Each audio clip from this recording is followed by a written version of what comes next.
Syah, selalunya dia tidur pukul 6. Sekarang ni seminggu 2 minggu ni kita orang dah cuba nak train dia untuk tidur pukul 8. Janganlah tidur awal sangat bangun dia pun kejut kita tahajud tau. Ya tahu, terima kasihlah kejut ibu tahajud. Tapi biarlah ibu tahajud dulu. Ni macam mana kalau ibu nak tahajud, awak pun dah bangun, macam mana? Kan? Awak tidur sampai pukul 7 lah, pukul 7. Okay. So sekarang dia dari pukul 7 dia bangun. Kalau tak sebelum ni 4:30, pukul 5 dia bangun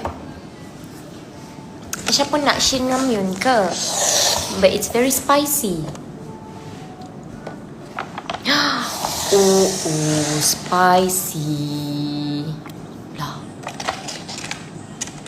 Dia kan? Ayam macam mana Aisyah?